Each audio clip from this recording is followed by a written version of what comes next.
दोस्तों, क्या तुम्हें कभी ऐसा महसूस हुआ है कि तुम्हारा दिमाग कभी शांत ही नहीं होता? हर वक्त कुछ न कुछ चलता रहता है। एक बेचैनी, एक हलचल, एक अंतहीन सोच की दौड़, जैसे कोई तूफान चल रहा हो और उसे रोकने की कोई कोशिश भी बेकार जा रही हो। तुम रात को सोने की कोशिश करते हो, लेकिन तुम्हारा दिमाग तब भी रुकता नहीं। कल ऑफिस में क्या होगा? जो गलती हो गई उसका क्या होगा? क्या मैं सही दिशा में जा रहा हूं?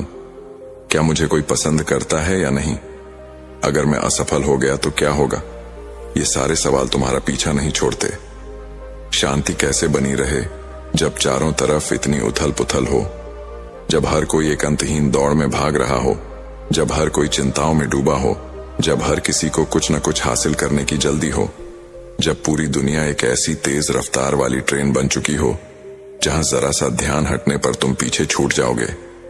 क्या तुमने कभी सोचा है कि गौतम बुद्ध जैसी महान हस्तियां इतनी शांत क्यों रहती थीं? उनके आसपास भी तो वही दुनिया थी, समस्याएं थीं, लोग थे, कठिनाइयां थीं, फिर भी वे इतने स्थिर थे जैसे एक शांत झील का पानी जिसमें कोई हलचल न हो। ये कैसे संभव था? और फिर आचार्य चाणक्य, जो राजनीति, कूटनीति और युद्ध जैसी जटिल परिस्थितियों के बीच भी एकदम स्थिर और संतुलित रहते थे, उनकी बुद्धि कभी विचलित नहीं होती थी। वे कभी भावनाओं के बहाव में नहीं बहते थे। इसके बजाय वे अपने मन और दिमाग को पूरी तरह अपने नियंत्रण में रखते थे। क्या उनके पास कोई जादुई शक्ति थी? अगर बुद्ध और चाणक्य अपने दिमाग को शांत और स्थिर रख सकते थे, तो हम क्यों नहीं? हम क्यों हर छोटी मोटी बात पर घबरा जाते हैं? हम क्यों चिंता और तनाव को अपने ऊपर हावी होने देते हैं? क्या सच में हम अपने मन पर कोई नियंत्रण नहीं रख सकते? जब तुम्हारा दिमाग शांत नहीं होता तो समझ लो कि तुम अपने ही सबसे बड़े दुश्मन बन चुके हो। क्योंकि जब तुम्हारा मन अशांत होता है तो तुम्हारी सोच गलत फैसले लेने लगती है। तुम छोटी छोटी बातों पर घबरा जाते हो और धीरे धीरे तुम्हारी जिंदगी से सुकून गायब हो जाता है। फिर चाहे तुम कितना भी बड़ा लक्ष्य हासिल कर लो, वह तुम्हें सच्ची खुशी नहीं देगा, क्योंकि तुम्हारे भीतर शांति ही नहीं होगी। क्या इस भाग दौड़ भरी जिंदगी में भी हम अपने दिमाग को शांत रख सकते हैं? क्या हम भी उन महान व्यक्तियों की तरह स्थिर और संतुलित रह सकते हैं? हाँ, बिल्कुल कर सकते हैं। आज हम तुम्हें वे उपाय बताने जा रहे हैं जो तुम्हारी जिंदगी को बदल सकते हैं।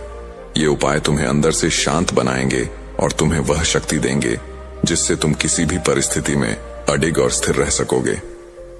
अगर तुम भी इस मानसिक तूफान से निकलकर एक शांत समंदर तक पहुंचना चाहते हो, अगर तुम अपनी बेचैनी से आजादी चाहते हो, तो यह तुम्हारे लिए है। क्या तुम जानते हो कि जब गौतम बुद्ध को ज्ञान प्राप्त हुआ था तो उन्होंने क्या महसूस किया? कुछ भी नहीं। कोई हलचल नहीं, कोई शोर नहीं, कोई चिंता नहीं, कोई भय नहीं, सिर्फ और सिर्फ शांति। एक ऐसी शांति जो न किसी बाहरी परिस्थिति से जुड़ी थी, न किसी भौतिक वस्तु से। वह शांति उनके भीतर थी, और यही वह शांति थी जिसने सिद्धार्थ को गौतम बुद्ध बना दिया।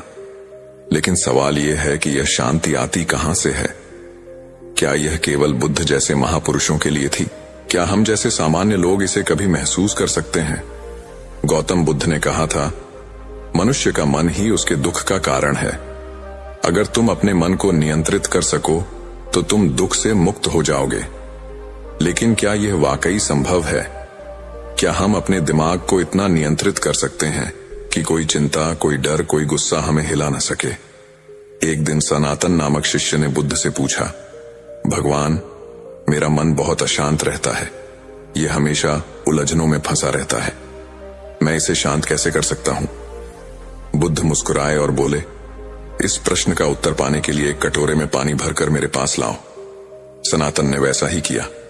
फिर बुद्ध ने कहा, अब इस कटोरे को हिलाओ। सनातन ने कटोरे को हिलाया और पानी में लहरें उठने लगीं। पानी इधर उधर छलकने लगा। फिर बुद्ध ने कहा, अब इसे बिना हिलाए स्थिर छोड़ दो। सनातन ने कटोरा जमीन पर रख दिया। कुछ समय बाद पानी पूरी तरह शांत हो गया। तब बुद्ध बोले, देखो सनातन, तुम्हारा मन भी इस पानी की तरह है। जब तुम इसे लगातार हिलाते हो, चिंताओं, विचारों और उलझनों से, तो इसमें हलचल होती है। लेकिन जब तुम इसे स्थिर छोड़ देते हो तो यह अपने आप शांत हो जाता है। गौतम बुद्ध ने हमें सिखाया कि अगर मन को शांत करना है तो सबसे पहले हमें इसे हिलाना बंद करना होगा।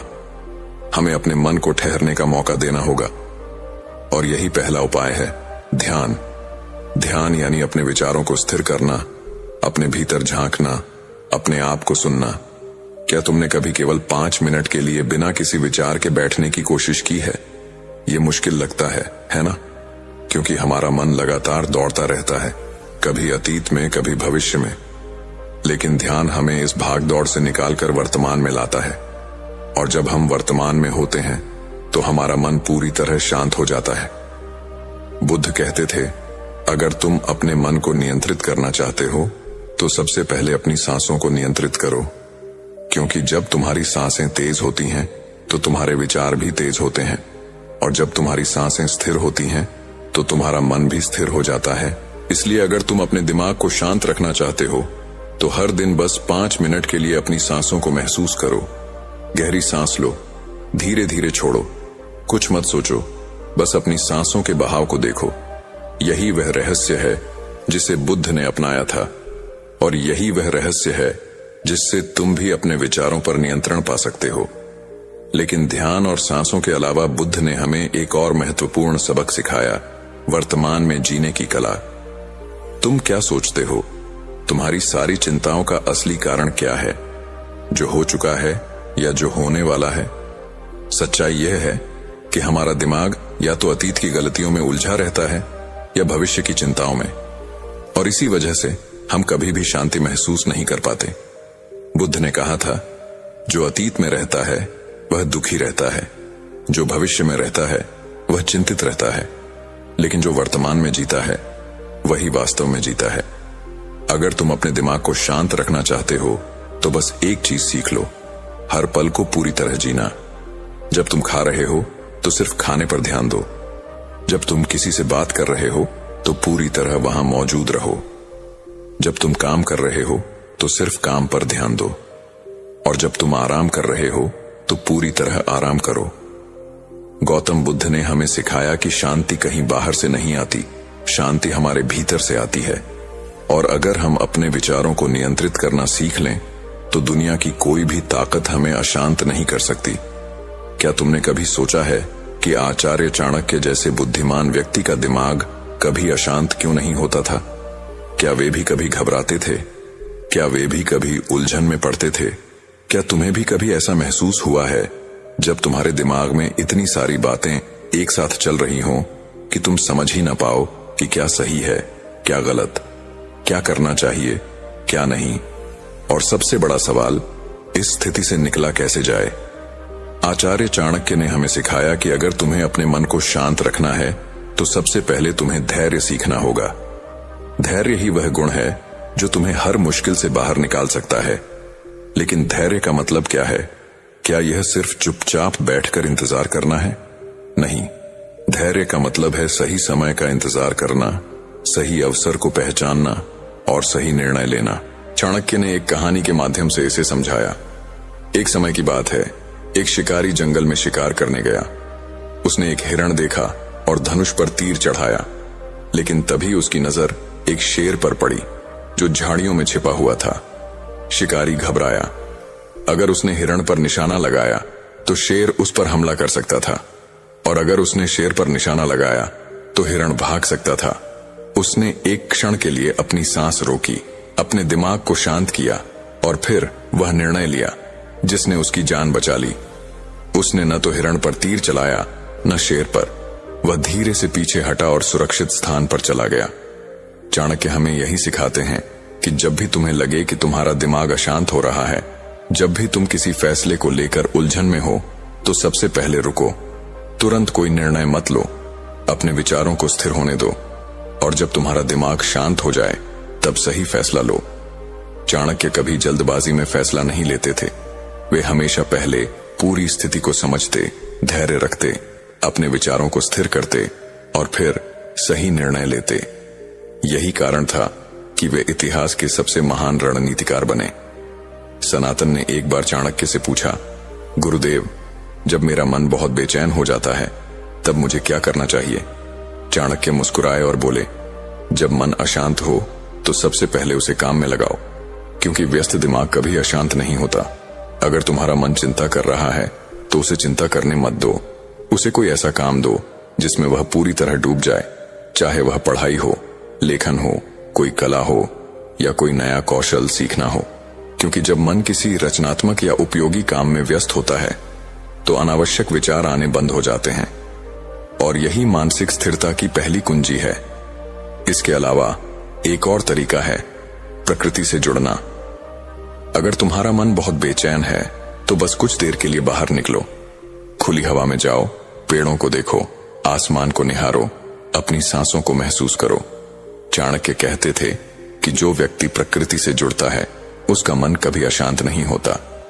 प्रकृति में एक ऐसी शक्ति है जो हमारे मन को शांत करती है, हमें अपने आप से जोड़ती है, और अंत में सबसे महत्वपूर्ण बात, संयम। अपनी भावनाओं पर नियंत्रण रखो। चाणक्य कहते थे कि जो व्यक्ति अपनी भावनाओं को नियंत्रित कर सकता है वही अपने जीवन को नियंत्रित कर सकता है। अगर कोई तुम्हें गुस्सा दिलाए तो शांत रहो, अगर कोई तुम्हें नीचा दिखाए तो मुस्कुराओ, क्योंकि जो व्यक्ति प्रतिक्रिया देने से पहले सोचता है वही अपने मन को पूरी तरह नियंत्रित कर सकता है। अगर तुम अपने दिमाग को शांत रखना चाहते हो तो ये सूत्र अपनाओ। धैर्य रखो, जल्दबाजी मत करो, अपने विचारों को स्थिर करो, प्रकृति से जुड़ो, अपने मन को रचनात्मक कार्यों में व्यस्त रखो, और सबसे महत्वपूर्ण, अपनी भावनाओं पर नियंत्रण रखो।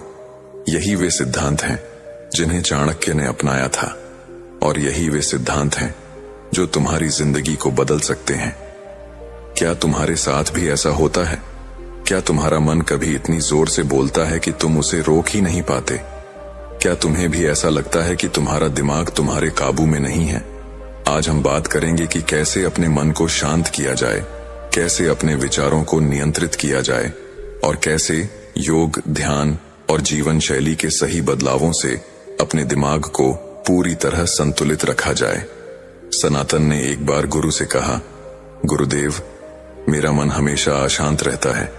जब भी मैं कोई काम करता हूँ मेरा ध्यान भटक जाता है। जब भी मैं कोई निर्णय लेने की कोशिश करता हूँ हजारों विचार मेरे दिमाग में आते हैं।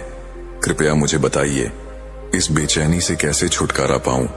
गुरु मुस्कुराए और बोले, सनातन, मन एक पागल घोड़े की तरह है।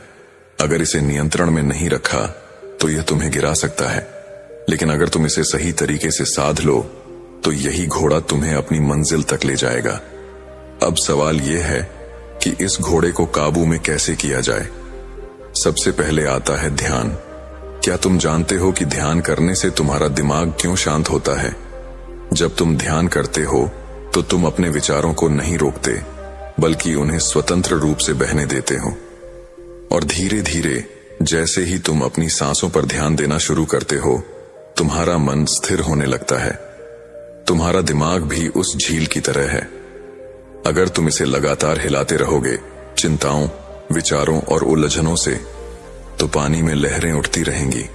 लेकिन अगर तुम शांत बैठ जाओगे, अपने मन को ठहरने का मौका दोगे, तो धीरे धीरे सारी हलचल अपने आप शांत हो जाएगी। बस इतना ही करो, कुछ ही मिनटों में तुम देखोगे कि तुम्हारा मन पहले से ज्यादा शांत हो गया है। लेकिन सिर्फ ध्यान ही काफी नहीं है। अगर तुम सच में अपने मन को शांत रखना चाहते हो तो तुम्हें अपने शरीर को भी साधना होगा, और इसके लिए सबसे अच्छा तरीका है योग। योग सिर्फ शरीर को लचीला बनाने के लिए नहीं है। योग का असली मकसद है तुम्हारे दिमाग और शरीर को एक साथ संतुलित करना।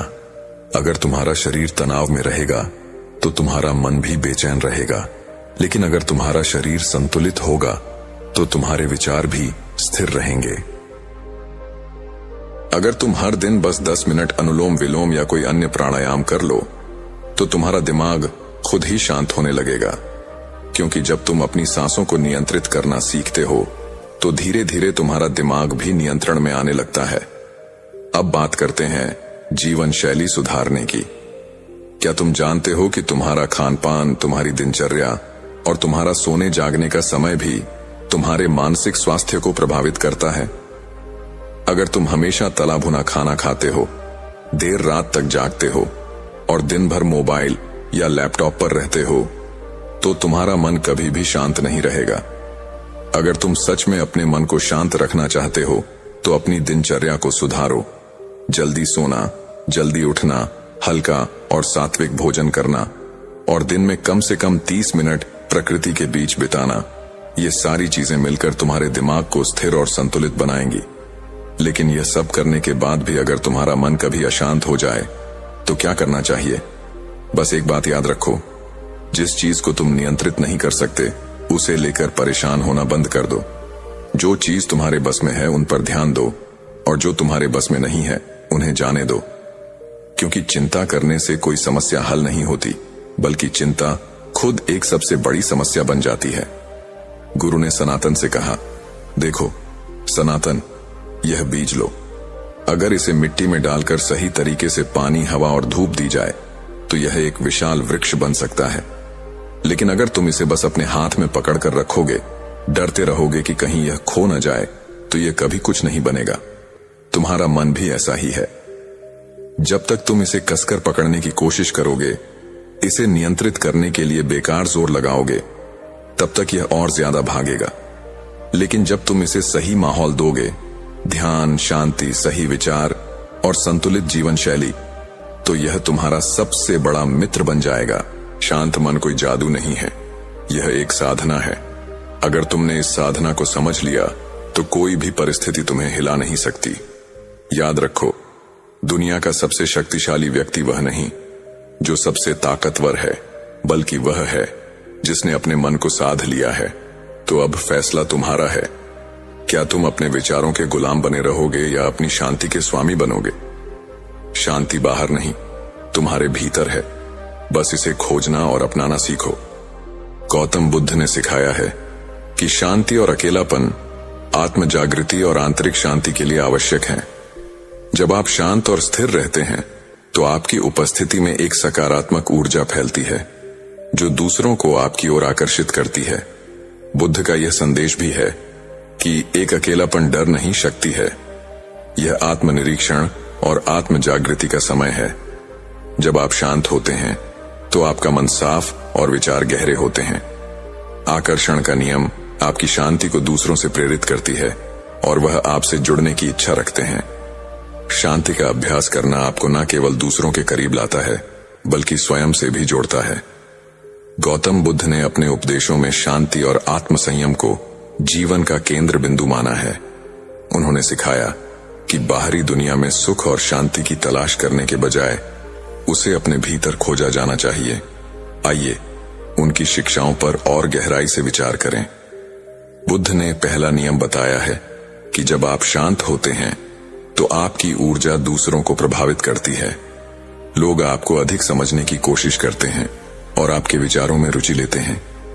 बुद्ध ने कहा, जैसे ठंडा जल आग को शांत करता है, वैसे ही शांत मन क्रोध और अशांत मन को समाप्त करता है। दूसरा नियम है अकेलेपन का महत्व। अकेलापन आत्मनिरीक्षण का सबसे बड़ा साधन है। बुद्ध के अनुसार जो अकेला चलता है वह स्वतंत्र रहता है और वह अपने मार्ग को स्पष्ट रूप से देखता है। यह समय आत्मचिंतन और ध्यान का होता है, जिससे आप अपनी कमजोरियों और शक्तियों को समझ सकते हैं। तीसरा नियम है बोलने से अधिक सुनने का महत्व। जितना अधिक आप शांत रहेंगे, उतनी ही गहराई से आप दूसरों को सुन पाएंगे।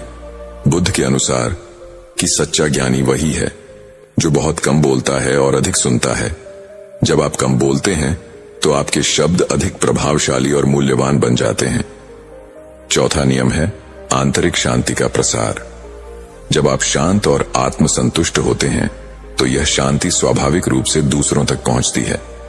बुद्ध ने यह भी कहा कि एक दीपक से हजारों दीपक जलाए जा सकते हैं, फिर भी उस दीपक की रोशनी कम नहीं होती। पांचवा नियम है क्रोध और अशांति का अंत। शांत रहना क्रोध और अशांति को समाप्त करने का सबसे बड़ा साधन है। बुद्ध ने बताया, क्रोध को प्रेम से और अशांति को धैर्य से समाप्त किया जा सकता है। गौतम बुद्ध का संदेश आज भी हमें सिखाता है कि जीवन की दौड़ में हम भीतर की शांति को न भूलें। शांति और संयम केवल आपके जीवन को बेहतर नहीं बनाती, बल्कि दूसरों के साथ आपके संबंधों को भी मधुर बनाते हैं। गौतम बुद्ध की शिक्षाएं इतनी गहन और विस्तृत हैं कि उनमें से हर एक पहलू जीवन को बदलने की शक्ति रखता है। उनकी शांति और अकेलेपन पर आधारित विचार हमें न केवल आत्मिक विकास के लिए प्रेरित करते हैं, बल्कि यह भी सिखाते हैं कि बाहरी दुनिया के संघर्षों से कैसे निपटा जाए। आइए इसे और गहराई से समझते हैं। छठा नियम है ध्यान और मन की स्थिरता। बुद्ध ने ध्यान मेडिटेशन को शांति पाने का सबसे महत्वपूर्ण साधन बताया। उन्होंने कहा, मनुष्य का मन हर समय इधर उधर दौड़ता रहता है। ध्यान के माध्यम से इसे स्थिर किया जा सकता है। जब आप ध्यान करते हैं तो आप अपने विचारों को नियंत्रित कर सकते हैं और जीवन के हर पहलू को स्पष्टता से देख सकते हैं। सातवां नियम है अहंकार से मुक्ति। शांति और अकेलापन आपको अपने अहंकार से मुक्त करता है। जब आप शांत होते हैं तो आप अहंकार के बिना दूसरों के साथ संबंध बना पाते हैं। बुद्ध का यह कथन प्रसिद्ध है, अहंकार छोड़ दो, क्योंकि यह तुम्हारे मन में अशांति का कारण है। आठवां नियम है संबंधों में सुधार। शांत रहकर आप दूसरों को बेहतर समझ सकते हैं। यह न केवल आपको उनके प्रति दयालु बनाता है, बल्कि उनके दिलों में आपके लिए आदर भी बढ़ाता है। बुद्ध ने कहा कि दूसरों की गलतियों को न देखो, अपनी गलतियों को देखो और उन्हें सुधारो। नौवां नियम है भविष्य और भूतकाल की चिंता से मुक्ति। बुद्ध ने हमेशा वर्तमान में जीने पर जोर दिया है। उन्होंने कहा, भविष्य की चिंता और भूतकाल की पश्चाताप दोनों ही मन को अशांत करते हैं। वर्तमान में जियो, क्योंकि यही सत्य है। यह विचार हमें सिखाता है कि शांति केवल वर्तमान में जीने से मिल सकती है। 10वां नियम है करुणा और शांति का संबंध। बुद्ध के अनुसार जो व्यक्ति शांत है वह स्वाभाविक रूप से दूसरों के प्रति करुणा रखता है। करुणा वह दीपक है जो तुम्हारे भीतर जलती है और दूसरों के जीवन को रोशन करती है। जब आप शांत और करुणामय बनते हैं तो आप दूसरों के लिए प्रेरणा बनते हैं। 11वां नियम है अकेलेपन का डर खत्म करना। अक्सर लोग अकेले रहने से डरते हैं, लेकिन बुद्ध ने इसे एक उपहार माना है। उन्होंने कहा, अकेलापन कोई शाप नहीं है, यह उस अमूल्य समय का प्रतीक है जब आप अपने आप से जुड़ सकते हैं। अकेलापन आपको बाहरी शोर से दूर ले जाकर आत्म जागृति की ओर ले जाता है। 12वां नियम है शांति की शक्ति। शांत मन हर समस्या का हल ढूंढ सकता है। बुद्ध ने कहा, तूफान के बाद भी समुद्र शांत रहता है। तुम भी अपने जीवन में उसी समुद्र की तरह स्थिर और शांत रहो। यह सिखाता है कि चाहे परिस्थितियां कितनी भी कठिन हो, शांति बनाए रखना ही आपकी सबसे बड़ी ताकत है। गौतम बुद्ध का जीवन और उनकी शिक्षाएं हमें यह एहसास कराती हैं कि जीवन की असली सुंदरता और सच्चा आनंद भीतर की शांति में है। यह शांति ध्यान, धैर्य, करुणा और आत्मनिरीक्षण से प्राप्त होती है। जो इस मार्ग पर चलता है वह न केवल अपने जीवन को बल्कि दूसरों के जीवन को भी सकारात्मक रूप से प्रभावित करता है। गौतम बुद्ध की शिक्षाएं असीमित हैं और उनकी गहराई से हम जीवन के हर पहलू को बेहतर समझ सकते हैं। उनका संदेश शांति, कोलाष्टिक करुणा और आत्म जागृति के माध्यम से मानव जीवन को सरल और सार्थक बनाने का है। आइए और पहलुओं पर विचार करें। 13वां नियम है संतोष का महत्व। बुद्ध ने सिखाया कि संतोष सबसे बड़ा धन है। जब आप शांति से संतुष्ट रहते हैं और जो आपके पास है उसमें संतोष करते हैं, तो बाहरी चीजों की चाहत अपने आप कम हो जाती है। संतोष आत्मा को शांति देता है। 14वां नियम है शब्दों की शक्ति। बुद्ध का मानना था कि शांत व्यक्ति के शब्द गहराई और प्रभाव रखते हैं। उन्होंने कहा, एक शांत और सच्चे शब्द का प्रभाव 1000 व्यर्थ शब्दों से अधिक होता है। यह हमें सिखाता है कि अपने शब्दों का चयन ध्यान से करें और अनावश्यक बातों से बचें। 15वां नियम है अनासक्ति का अभ्यास। जीवन में शांति बनाए रखने के लिए अनासक्ति, अटैचमेंट से मुक्त रहना आवश्यक है। बुद्ध ने कहा, जितना तुम चीजों और लोगों से जुड़े रहोगे उतना ही तुम्हारा दुख बढ़ेगा। अनासक्ति का मतलब यह नहीं कि प्रेम ना करें, बल्कि यह कि प्रेम में स्वार्थ और अधिकार की भावना ना हो। 16वां नियम ही धैर्य और सहनशीलता। बुद्ध ने धैर्य को शांति की कुंजी माना है। उन्होंने कहा, गुस्सा और अधीरता आग की तरह है, यह केवल तुम्हें जलाएंगे। धैर्य और सहनशीलता तुम्हारे जीवन को शीतल बनाएंगे। जीवन में चाहे कितनी भी कठिन परिस्थितियां आए, शांत और धैर्यवान रहना ही समाधान है। 17वां नियम है करुणा से क्रोध पर विजय। बुद्ध का एक और महत्वपूर्ण उपदेश है, क्रोध पर करुणा से विजय पाओ, बुराई पर अच्छाई से विजय पाओ। जब आप शांत रहते हैं और दूसरों के प्रति करुणा रखते हैं तो आप स्वाभाविक रूप से अपने क्रोध और घृणा पर विजय पा लेते हैं। 18वां नियम है साधारण जीवन का महत्व। बुद्ध ने कहा, एक साधारण जीवन जियो ताकि तुम्हारे विचार और मन शांत रहे। भौतिक वस्तुओं की लालसा और दिखावे का पीछा करने से शांति भंग होती है। साधारण जीवन में संतोष और आत्म सुख मिलता है। 19वां नियम है दुख के मूल कारण का अंत। बुद्ध ने 4 आर्य सत्य बताए जिनमें उन्होंने दुख और उसके कारण को समझने की शिक्षा दी। दुख का कारण हमारी इच्छाएं और तृष्णा है। उन्होंने सिखाया, इच्छाओं को त्याग कर और मध्यम मार्ग अपनाकर शांति और मुक्ति प्राप्त की जा सकती है। 20वां नियम है मध्यम मार्ग का अनुसरण। बुद्ध ने ना तो अधिक कठोर जीवन जीने की सलाह दी और न ही अत्यधिक सुख भोगने की। उन्होंने मध्यम मार्ग का अनुसरण करने की शिक्षा दी। जीवन में संतुलन बनाए रखो, यही तुम्हें शांति की ओर ले जाएगा। 21वां नियम है आत्म जागृति और निर्वाण। बुद्ध ने कहा कि आत्म जागृति सेल्फ अवेयरनेस ही मुक्ति का मार्ग है। उन्होंने सिखाया कि जब आप अपने भीतर की अशांति और अज्ञानता को पहचानते हैं तभी आप निर्वाण आंतरिक शांति और मुक्ति को प्राप्त कर सकते हैं। 22वां नियम है दूसरों की सहायता का महत्व। बुद्ध का मानना था कि दूसरों की सहायता करना और उनके जीवन में शांति लाना भी आत्मिक विकास का हिस्सा है। उन्होंने कहा, दूसरों को सहारा देने से तुम्हारी आत्मा मजबूत होती है और तुम्हारे भीतर की शांति बढ़ती है। 23वां नियम है कर्म का सिद्धांत।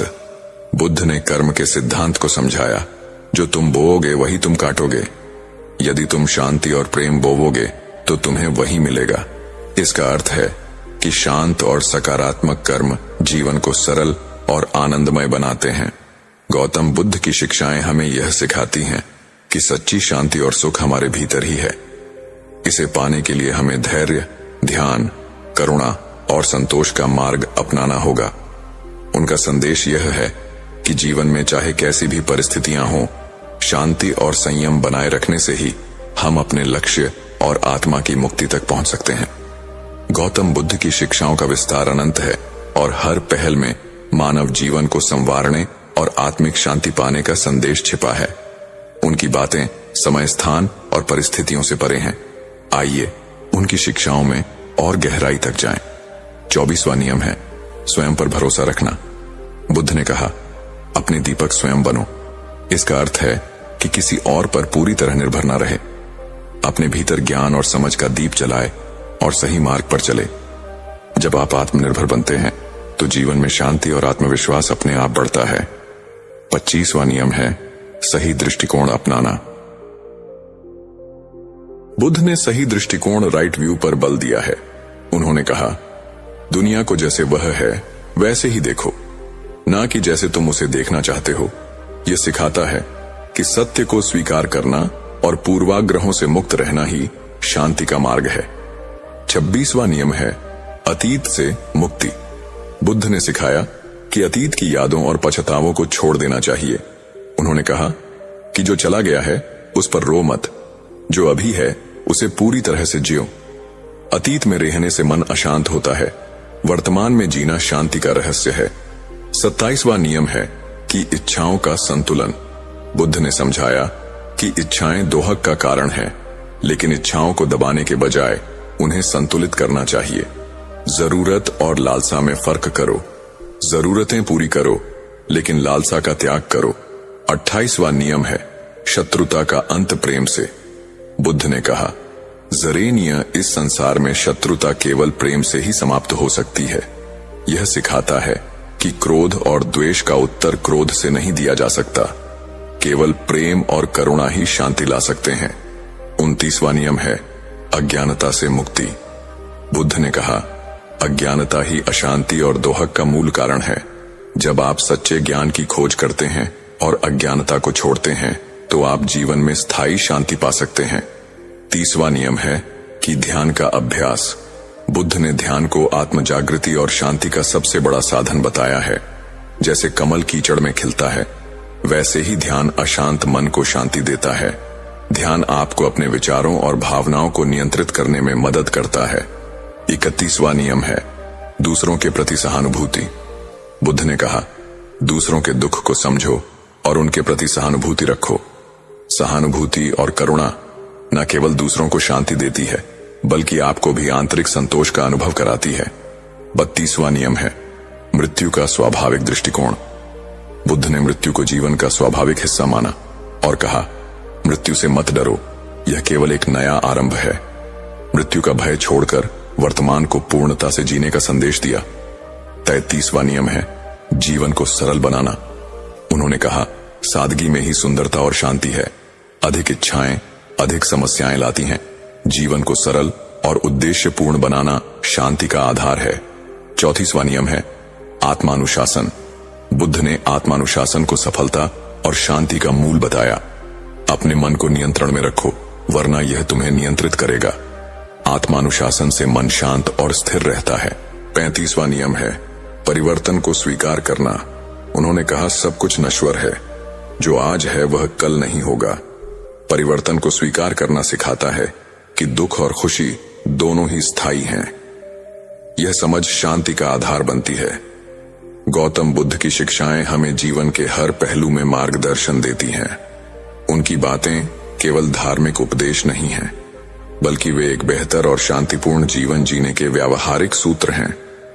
उनके विचार हमें सिखाते हैं कि सच्ची शांति न बाहर है, न ही भौतिक सुखों में, बल्कि हमारे मन और आत्मा के भीतर है। इसे पाने के लिए ध्यान, करुणा, सादगी और सही दृष्टिकोण का अभ्यास करना आवश्यक है। जैसा सोचोगे वैसा बनोगे। शांति पाने के लिए शांत मन का निर्माण करो। धन्यवाद और नमो बुद्धाय। एक बार की बात है, हिमालय की शांत और हरी भरी तराई में एक घना वन था। उस वन के बीचों बीच एक छोटी सी कुटिया में बौद्ध गुरु भिक्षु आनंद अपने शिष्य सबल के साथ रहते थे। गुरु आनंद एक अनुभवी साधक थे, जिन्होंने बुद्ध की शिक्षाओं को अपने जीवन में उतारा था। उनकी आंखों में करुणा और चेहरे पर शांति की चमक साफ झलकती थी। वहीं सबल, जो अभी युवा था, बद्धा, जिज्ञासु और उत्साही था, लेकिन उसका मन हमेशा अशांत रहता था। छोटी छोटी बातों पर वह परेशान हो जाता, कभी क्रोधित हो जाता तो कभी अनावश्यक चिंता में डूब जाता। उसे समझ नहीं आता था कि वह अपने मन को कैसे नियंत्रित करे।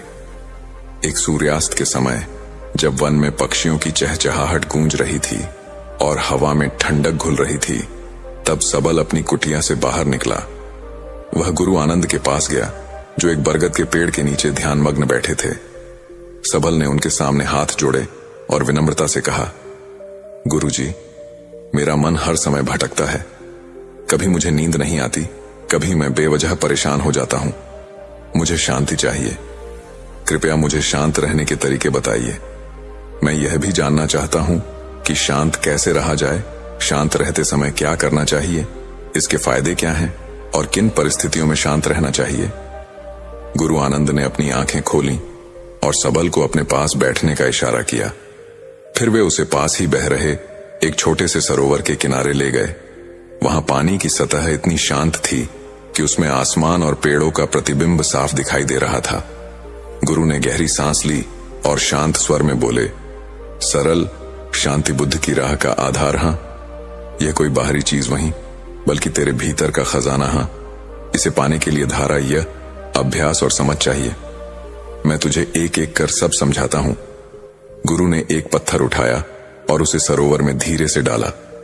पानी में छोटी छोटी लहरें उठीं और फिर धीरे धीरे शांत हो गईं। गुरु बोले, सबल, पहला तरीका है अपनी सांस पर ध्यान देना। जब तेरा मन अशांत हो, जैसे यह पानी पत्थर से हिल गया था, तो अपनी आंखें बंद कर और अपनी सांस को देखा। धीरे धीरे सांस वे अपने पेट को हवा से भरते हुए महसूस कब और फिर धीरे धीरे सांस छोड़े। ऐसा करने से तेरा मन लहरों की तरह शांत हो जाएगा। सबल ने वैसा ही किया। उसने कई बार गहरी सांस ली और छोड़ी। कुछ ही पलों में उसे अपने मन में हल्कापन और स्थिरता महसूस हुई। उसने उत्साह से कहा, गुरुजी, यह तो सचमुच काम कर रहा है। मुझे थोड़ी राहत मिल रही है। सबल ने फिर पूछा, लेकिन गुरुजी, ये शांति हमेशा कैसे बनी रहे? मैं शांत कैसे रहूं? गुरु ने मुस्कुराते हुए कहा, शांत रहने के लिए अपने विचारों को बंधन में मत बांध। वे आते हैं और जाते हैं, जैसे इस सरोवर में हवा से लहरें उठती हैं और फिर शांत हो जाती हैं। जब क्रोध, लोभ या चिंता आए तो उन्हें दबाने या उनके पीछे भागने की कोशिश मत कर।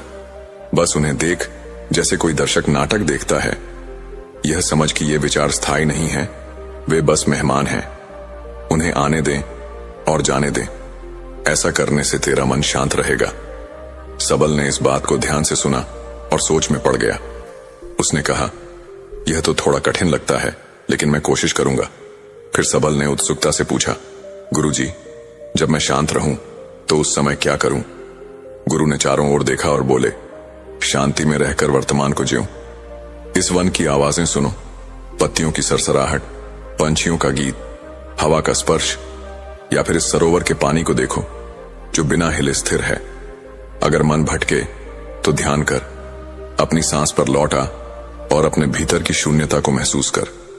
यह तुझे और गहरी शांति देगा।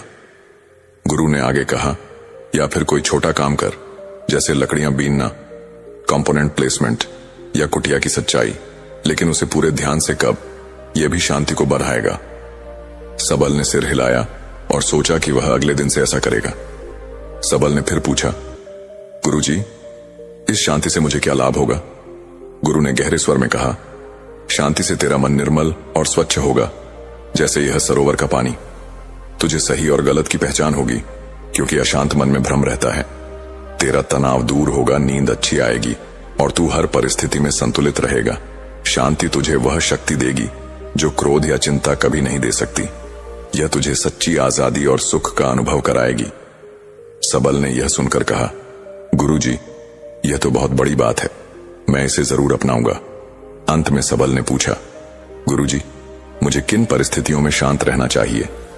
गुरु ने गंभीर होकर कहा, सबल, इन 5 स्थितियों में शांति बहुत जरूरी है। पहली, जब कोई तुझे अपमान करे या गलत बोले, तब क्रोध की जगह शांत रहकर जवाब दे। दूसरी, जब दुख आए, जैसे कोई प्रिय चीज खो जाए, तब शांति तुझे सहन शक्ति देगी। तीसरी, जब क्रोध उबल रहा हो, तब शांत रहकर उसे ठंडा कर। चौथी, जब बद्धा संकट आए, जैसे बीमारी या मुश्किल समय, तब शांति तुझे रास्ता दिखाएगी। और पांचवी, जब तू कोई बद्धा फैसला ले रहा हो, तब शांत मन ही सही निर्णय ले सकता है। सबल ने गुरु की हर बात को अपने हृदय में उतार लिया। उसने कहा, गुरुजी, मैं आपकी सीख को आजमाऊंगा। कुछ दिन बाद एक घटना घटी। सबल वन में लकड़ियां बीन रहा था कि अचानक एक जंगली भेड़िया उसके सामने आ गई। उसकी आंखें चमक रही थीं और वह गुर्राने लगी। पहले तो सबल का दिल जोर जोर से धड़कने लगा और वह भागने को हुआ, लेकिन तभी उसे गुरु की सीख याद आई। उसने गहरी सांस ली, अपने मन को शांत किया और धीरे धीरे पीछे हटना शुरू किया। उसने भेड़िए की ओर नहीं देखा और न ही कोई जल्दबाजी दिखाई। कुछ देर बाद भेड़िया मुद्दा कर जंगल में चला गया। सबल की जान बच गई। उसने राहत की सांस ली और मन ही मन गुरु को धन्यवाद दिया। उस दिन से सबल ने रोज सांस का अभ्यास और ध्यान शुरू किया। वह वन में प्रकृति के साथ समय बिताने लगा और अपने विचारों को शांत भाव से देखने की आदत डालने लगा। धीरे धीरे उसका मन स्थिर और शांत हो गया। एक दिन गुरु आनंद ने उसे देखा और मुस्कुराते हुए कहा, सबल, तूने बुद्ध की राह पर चलना सीख लिया। अब तेरा जीवन शांति, करुणा और समझ से भरा रहेगा। और इस तरह एक साधारण शिष्य ने अपने गुरु की सीख से शांति का गहरा सबक सीखा और अपने जीवन को सार्थक बनाया। दोस्तों, हमारा मन इस दुनिया का सबसे पावरफुल हथियार है। हमारे जीवन के प्रत्येक घटना के साथ सिर्फ और सिर्फ हमारा मन जुड़ा होता है। इस दुनिया में जितने भी ज्ञानी हुए, जितने भी सक्सेसफुल लोग बने, सिर्फ और सिर्फ अपने मन की शक्ति के कारण ही बने। लेकिन हम में से बहुत से लोग क्यों इन शक्तियों को समझ नहीं पाते हैं? हम भी इंसान हैं, आप भी इंसान हैं। हमारे अंदर, आपके अंदर, सबके अंदर समान शक्ति है, लेकिन क्यों हम उसे समझ नहीं पाते हैं? जो इन शक्तियों को समझ गया वह ज्ञानी बन गया। जिसने अपने मन की शक्तियों को संग्रह करना सीख लिया, उसके लिए उसका जीवन आसान हो जाता है। वह अपने जीवन में जो कुछ भी चाहता है उसे वह पा लेता है। गौतम बुद्ध कहते हैं कि सभी में बुद्ध बनने की योग्यता है, क्योंकि वह जानते हैं कि शक्ति वह हर इंसान में मौजूद है, लेकिन उस शक्ति का सही उपयोग हम नहीं कर पाते हैं। कुछ कुछ शक्तियों का उपयोग हम कर लेते हैं और कुछ शक्तियों को हम व्यर्थ में ही छोड़ देते हैं। इसलिए इसे एक छोटी सी कहानी से समझते हैं। इस कहानी को अंत तक जरूर समझना। अगर आपने इसे समझ लिया तो आप अपने जीवन में अपने मन के द्वारा, अपने मैन की शक्तियों के द्वारा बहुत कुछ कर सकते हैं, बहुत कुछ पढ़ सकते हैं। एक गुरु का शिष्य जिसका नाम सबल था, वह अपने गुरु की तरह बनना चाहता। गुरु भी सबल को अपने से महान बनना देखना चाहते थे, इसलिए गुरु ने हर तरह की शिक्षा सबल को दी। लेकिन सबल को बहुत जल्द कुछ बड़ा बनना था। सबल को लगता था कि गुरु उसे सब कुछ नहीं बता रहे हैं, जिस कारण वह सफल नहीं हो पा रहा है। तब सबल ने सोचा, क्यों ना मैं गुरु का पीछा करूं, वह दिन भर क्या करते हैं, क्यों ना मैं उन्हें देखूं।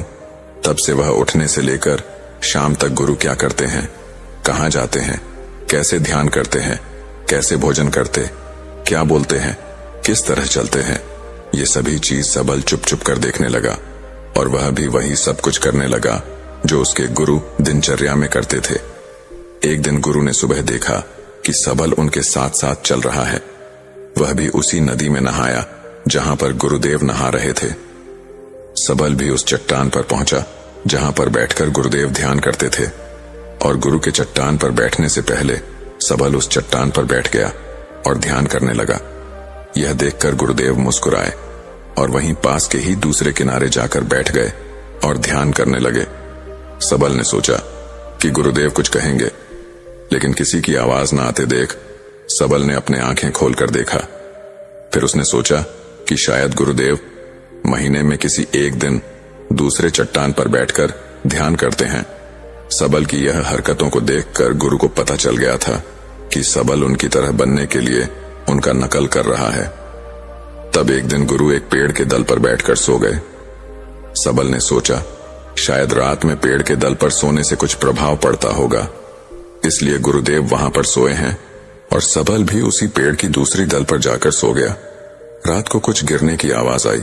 आवाज सुनकर गुरुदेव की आंखें खुली तो उन्होंने देखा कि नीचे जमीन पर उनका शिष्य सबल गिरा हुआ है और वह चिल्ला रहा है। उन्होंने सबल को उठाया और कहा कि जब भी तुम बिना सोचे समझे किसी दूसरे के राह पर चलते हो या उसकी नकल करने की कोशिश करते हो, तब तुम ऐसे ही गिरोगे जैसे आज गिरे हो। सबल ने कहा, गुरुदेव, मैं तो सिर्फ आपकी तरह बनने की कोशिश कर रहा था। गुरु ने कहा कि तुम अगर बंदर की तरह नकल करने लगोगे तो हो सकता है कि बहुत प्रयासों के बाद हर काम करने लगो जो बंदर करते हैं। पर क्या इंसान होने के बावजूद बंदर होना उचित होगा? सबल ने कहा, नहीं गुरुदेव, इंसान बनना ही ज्यादा उचित है। लेकिन गुरुदेव, मैं अपने मकसद में कैसे सफल बन सकता हूं? मैं कैसे अपने आप को जान सकता हूं, पहचान सकता हूं? मैं तो बस यह देख रहा था कि आप क्या करते हैं, शायद उससे मुझे कोई रास्ता मिल जाए। गुरु ने कहा, जिस प्रकार शरीर को चलाने के लिए भोजन की आवश्यकता होती है, भोजन अगर शुद्ध है तो शरीर में शक्ति भी शुद्ध होती है। हमारा शरीर स्वस्थ रहता है, शक्तिशाली रहता है, बलवान रहता है। उस शरीर से जो भी कार्य करना चाहो तुम करवा सकते हो। लेकिन तुम खराब सड़ा हुआ बासी खाना खाओगे तो हमारा शरीर बीमार पड़ जाएगा। फिर गुरु ने कहा, इसी तरह हमारे पास मन की शक्ति होती है और इसमें इतनी शक्ति होती है कि कुछ भी पाया जा सकता है, कुछ भी बना जा सकता है, अपने आप को जाना जा सकता है, पहचाना जा सकता है, बुद्धत्व को प्राप्त किया जा सकता है। लेकिन मन की शक्तियों को नापा या तोला नहीं जा सकता है। सबल ने कहा, गुरुदेव, आप ज्ञानी हैं, ध्यानी है, इसीलिए आपके पास मन की शक्तियां हैं जिनका उपयोग आप कर सकते हैं, लेकिन हम उपयोग करते हैं तो कुछ भी नहीं होता। गुरु ने कहा, शक्ति तो तुम्हारे पास भी है और उतनी ही है जितनी मेरे पास है या किसी और के पास है। सबल ने कहा, तो गुरुदेव, फिर हम सभी लोग कामयाब क्यों नहीं होते? हमारे जैसे बहुत से लोग हमेशा सफल होते रहते हैं, ऐसा क्यों? गुरु ने कहा, क्योंकि मन की शक्तियों का हम सही तरीके से उपयोग नहीं कर पाते हैं, बल्कि मन की शक्तियां हमारा उपयोग कर लेती हैं। सबल ने कहा कि आप मेरे मन की शक्तियां दिखा सकते हैं, क्योंकि मैं इसे समझ नहीं पा रहा हूं। गुरुदेव बोले, हां बिल्कुल दिखा सकता हूं, पर इसके लिए तुम्हें मेरा एक काम करना होगा।